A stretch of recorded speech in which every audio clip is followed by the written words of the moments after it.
بسم اللہ الرحمن الرحیم۔ حضرت عائشہ رضی اللہ تعالیٰ عنہا سے روایت ہے کہ رسول اللہ صلی اللہ علیہ وسلم نے دروازے پر دو جھگڑنے والوں کی اونچی آوازیں سنیں۔ ان میں سے ایک دوسرے سے قرضے میں کمی اور کچھ نرمی کا مطالبہ کر رہا تھا اور دوسرا کہہ رہا تھا، اللہ کی قسم میں یہ نہیں کروں گا۔ رسول اللہ صلی اللہ علیہ وسلم ان کے پاس باہر تشریف لائے اور پوچھا، وہ شخص کہاں ہے جو اللہ پر قسم کھا رہا تھا کہ وہ نیکی نہیں کرے گا؟ وہ شخص بولا، میں ہوں اے اللہ کے رسول صلی اللہ علیہ وسلم، اور ساتھ ہی اس نے نرمی کا مظاہرہ کرتے ہوئے کہا، اور اسے ان دونوں میں سے اس چیز کا اختیار ہے جسے وہ پسند کرے، یعنی قرض میں کچھ کمی کروا لے یا مہلت لے لے۔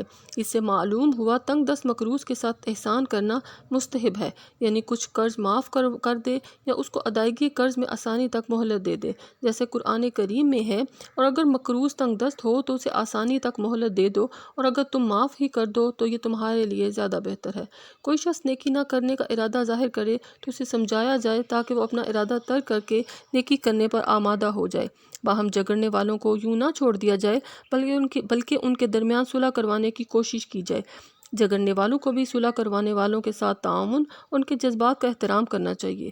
حضرت حارثہ بن وہب رضی اللہ تعالیٰ عنہ سے روایت ہے، انہوں نے کہا، میں نے رسول اللہ صلی اللہ علیہ وسلم کو فرماتے ہوئے سنا، کیا میں تمہیں جنتیوں کی خبر نہ دوں؟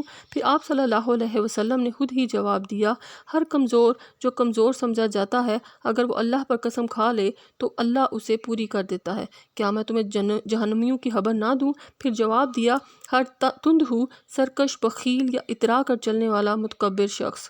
حضرت ابو سعید خدری رضی اللہ تعالیٰ عنہ سے روایت ہے، نبی صلی اللہ علیہ وسلم نے فرمایا، جنت اور دوزخ میں جھگڑا ہوا، جہنم نے کہا، میرے اندر سرکش اور متکبر انسان ہوں گے، اور جنت نے کہا، میرے اندر کمزور مسکین لوگ ہوں گے۔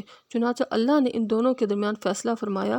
جنت سے کہا، اے جنت، تو میری رحمت ہے، تیرے ذریعے سے میں جس پر چاہوں گا رحم کروں گا، اور دوزخ سے کہا، اے جہنم، تو میرا عذاب ہے، میں تیرے ذریعے سے جسے چاہوں گا عذاب دوں گا، تم دونوں کا بھرنا میری ذمہ داری ہے۔ حدیث میں ضعیف و مسکین سے مراد وہ اہل ایمان و تقویٰ ہیں جو صبر و قناعت سے زندگی گزار دیتے ہیں لیکن دنیا کمانے کے لیے مکر و فریب سے کام نہیں لیتے۔ حدیث میں ان کے لیے بشارت ہے، ان کے برعکس اللہ کے احکام سے سرتابی کرنے والے متکبرین کے لیے جہنم کی وعید ہے۔ اب یہاں انسان کی اپنی پسند ہے کہ وہ ان قسموں میں سے جس میں چاہے اپنا شمار کروا لے۔ حضرت ابو ہریرہ رضی اللہ تعالیٰ عنہ سے روایت ہے، رسول اللہ صلی اللہ علیہ وسلم نے فرمایا، یقیناً قیامت والے دن موٹا تازہ بڑا آدمی آئے گا، اللہ کے ہاں مچھر کے پر کے برابر اس کا وزن نہ ہوگا۔ اس سے معلوم ہوا کہ اللہ کے ہاں شان و شوکت کی ان مظاہروں کی کوئی اہمیت نہیں ہوگی جن کو اہل دنیا اہمیت دیتے ہیں۔ وہاں تو انسان کا ایمان، اخلاص اور تقویٰ دیکھا جائے گا، اور اسی بنیاد پر اس کی قدر و قیمت ہوگی۔ اس لیے انسان کی اصل توجہ اپنے دل کی اصلاح کی طرف ہونی چاہیے، نہ کہ صرف پرورش جسم کی طرف۔ روز قیامت جہاں انسان کے اعمال تولے جائیں گے، وہاں خود انسان کا وزن بھی ہوگا۔ جو شخص جتنا زیادہ متقی، پرہیزگار اور زاہد ہوگا اتنا ہی اس کا وزن زیادہ ہوگا۔ نیکیوں کے وزن کا زیادہ ہونا ہی باعث نجات ہے۔ حضرت ابو ہریرہ رضی اللہ تعالیٰ عنہ سے روایت ہے، رسول اللہ صلی اللہ علیہ وسلم نے فرمایا، بہت غبار آلود اشخاص جنہیں دروازوں سے ہی دھکیل دیا جاتا ہے، اگر اللہ پر قسم اٹھا لیں تو اللہ ان کی قسم پوری فرما دیتا ہے۔ اس کا مطلب یہ نہیں کہ انسان کو گندے کپڑے پہننے کا حکم دیا جا رہا ہے۔ شریعت نے صفائی کو پسند کیا ہے، اللہ تعالیٰ بھی صاف رہنے والوں سے محبت فرماتا ہے۔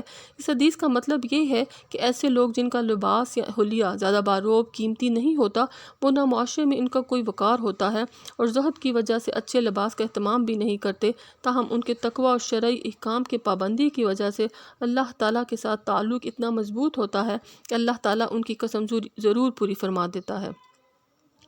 حضرت عمر بن خطاب رضی اللہ تعالیٰ عنہ بیان فرماتے ہیں کہ جب خیبر والا دن ہوا، یعنی جنگ خیبر ہوئی، تو اصحاب رسول صلی اللہ علیہ وسلم میں سے کچھ آدمی آئے اور انہوں نے کہا، فلاں شخص شہید ہے اور فلاں شہید ہے، حتیٰ کہ ایک آدمی کے پاس سے وہ گزرے تو کہا، فلاں بھی شہید ہے۔ تو نبی صلی اللہ علیہ وسلم نے فرمایا، ہرگز نہیں، میں نے ایک چادر کی وجہ سے جو اس نے چرائی تھی اسے جہنم میں دیکھا ہے۔